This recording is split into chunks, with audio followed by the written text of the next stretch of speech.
everyone, thank you so much for joining. This is Maria Nadeem. I hope you're having a good time using Infinite ISP. It is an open source project by 10xEngineers, and it is a complete ISP pipeline that basically processes your raw file and gives you an RGB output file. Today we will be discussing some of its features.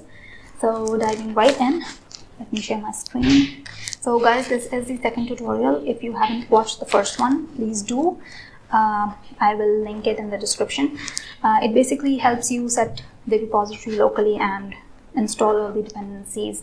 It also explains how you can process a single raw file using the pipeline. Okay, so the main file that we are using is isppipeline.py.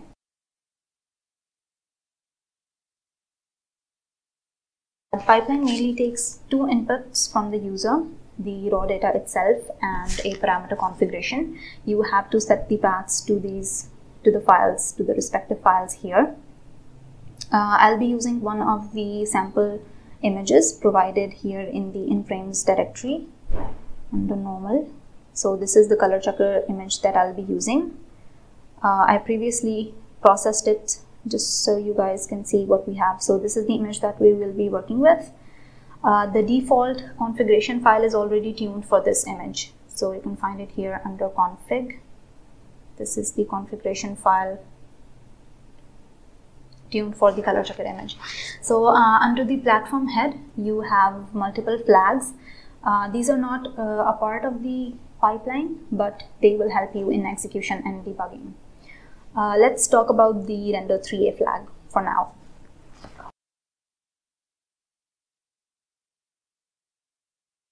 So the 3A refers to the three very essential modules in any ISP pipeline. They are auto white balance, auto exposure, and auto focus. These modules actually work in combination with other modules in the pipeline to improve the overall look of the image, the output image. Okay, so for example, auto white balance, it coordinates with the white balance and tune the red and blue gains to adjust the appearance of the color white in the image. And similarly, the auto exposure module works in combination with the digital gain to improve the brightness of the image. Currently, we only have two of the 3As implemented, auto white balance and auto exposure, but autofocus will be included in the pipeline very soon, hopefully. Okay, so let's tweak these gains so that we can see what the image looks like with the incorrect gains applied. So I'm setting this, so I'm setting the red and blue gains to, let's say, 1. This is equivalent to turning off the white balance module, but let's just keep it that way for now. Let's increase this gain to, let's say, 2. So the current gain is basically the index to the gains given in the gain array. So here I'm applying the gain 3 to the image. So let's run the pipeline. So you can actually keep track of the working of each module here in the logs. Okay, let's see what happened to the image. Okay, so it turned yellow, and on top of that, if you take a closer look, the purple block just turned brown, the blue one just turned green. Okay, so this is so not the color checker we captured. So tuning is important. Okay, so how can we fix this? Coming back to the logs, in the very end you can actually see the feedback provided by the 3A modules. So AWB has suggested some new gain values for the red and blue gains instead of the ones being applied. And auto exposure says that your image is overexposed, which means that you might want to go back and reduce the digital gain applied. So you can easily change the values of these parameters manually by just copying and pasting these values in the white balance gain parameters. But an easier way is to just enable the render 3A flag, and it will tune your gain parameters for you. So let's run the pipeline again.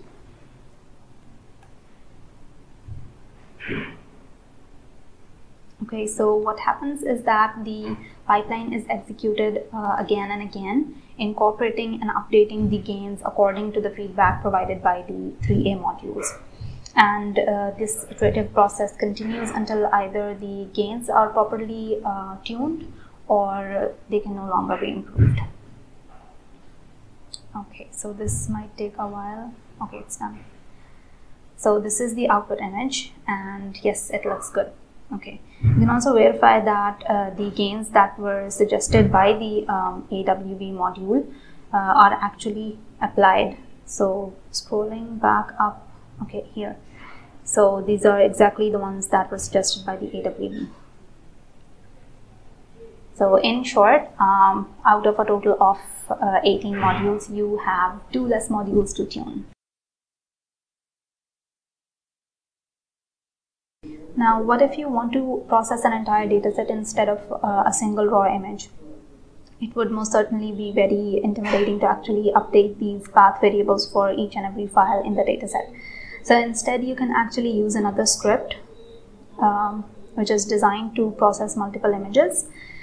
So just like the previous script, you have to provide path variables for the dataset and a default configuration path, which is currently set to the default config file that we used previously in the config directory. Okay, so let's take a look at the sample dataset provided just to get an idea of what the dataset should look like. So in the inframes directory under normal, you have a data directory. It contains a total of 5 raw images along with their configuration files. So if you are creating your own dataset, make sure to include some necessary information in the file name, like the image size, bit depth, and where pattern. And for the config files, the file name is exactly the same with an additional configs tag. So the script basically identifies the configuration script using this tag, and if an image specific configuration file is not found, then it goes back to using the default configuration script that you have provided here in the config path variable. Now, if you want to process these images independently, you want to keep this video mode flag set to false. Okay, let's run the pipeline.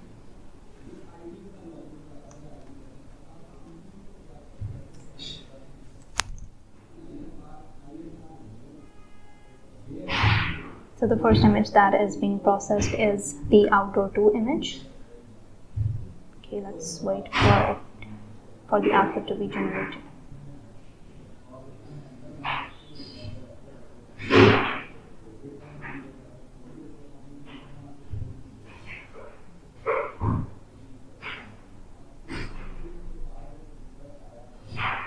Okay, so apparently the render 3A flag is enabled here.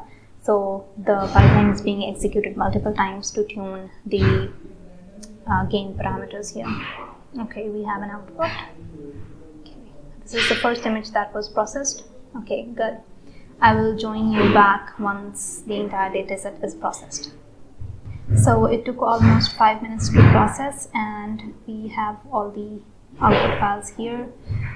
So the first indoor image is this one, and outdoor 1 image, outdoor 2, 3, and 4.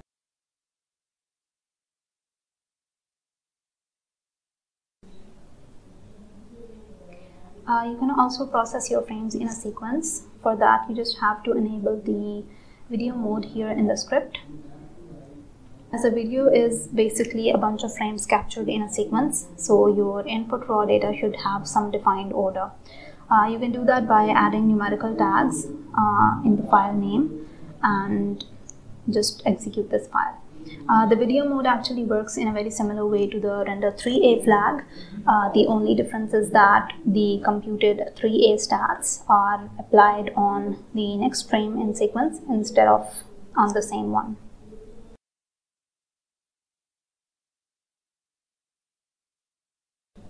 Now, in case your dataset is present on another Git repository, you can actually add it here as a submodule. For the sake of demonstration, I'll be using the same dataset. So I have uploaded a copy of this on my GitHub account, and I'll be adding this as a submodule. So copy the link of the dataset and just use the command git submodule add. Insert the link.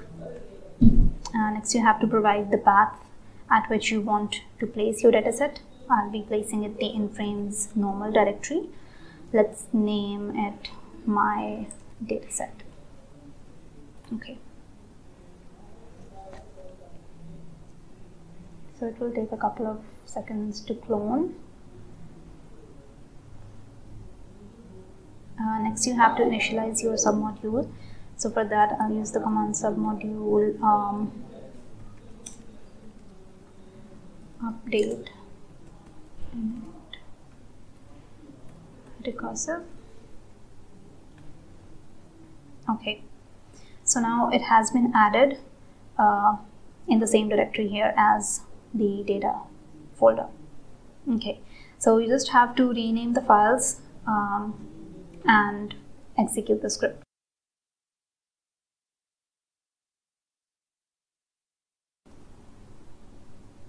Last but not the least, I want to talk to you guys about the automate execution script provided here in the test vector generation directory. The main purpose of this file was to verify the results of the RTL implementation of Infinite ISP, which is not currently public, but it will be very soon. So the script comes with its own configuration file, and here I will be briefly discussing how you can set this configuration file and use the script, but it will truly serve its purpose once the RTL implementation is out. To make things simpler, let's take an example. So this is the entire pipeline, and you can verify a part of the pipeline and compare the results with the RTL results. And this part can be a single module, or it can be a bunch of consecutive modules. So let's say you want to verify the part that deals with the raw file. You go to the configuration file. Just like before, you have to specify the path variables. The video mode also works exactly the same as previously discussed. I'm leaving the reverse YUV flag. I will be discussing it briefly a little bit later in the video. Here under the DUT list, you can specify the part you want to verify. So DUT stands for device under test. So I'll simply copy and paste the part I want to test here under the DUT.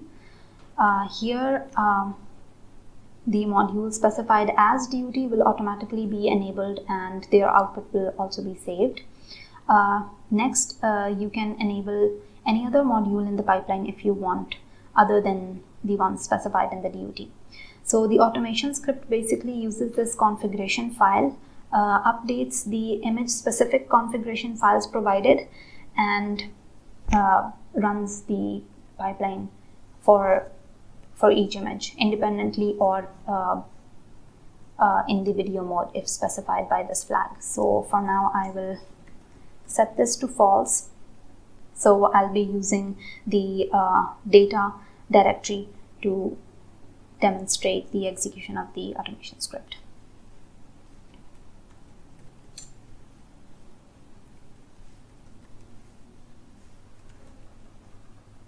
So let's run this file.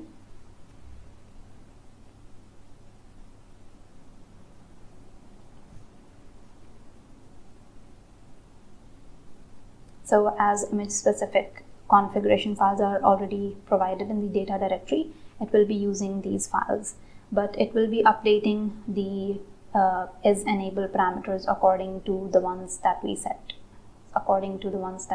here in the TV config. So the file is done executing, and the results are saved here in the test vectors directory. This was created on the runtime. It has a bunch of subdirectories. So in the config directory you can find all the configuration files that were used to process each image. Next, the input directory contains the binary files. These files can be used as input to the RTL implementation. The out frames contains the PNG files. These are exactly the same as the ones generated here. So in the RM out directory, you have the output of the very last module in the DUT. So that was white balance in this case. These arrays can be pixel-wise compared to the output of the RTL implementation of the white balance. Next, you have a text file. So all the terminal logs are saved as a text file just to help you review the execution process. A copy of the automation configuration file is also saved here. So again, this will be very helpful once the RTL implementation is out and would hopefully give you a better understanding of both. Hope this tutorial was helpful. Stay tuned for the RTL implementation, and thank you for watching.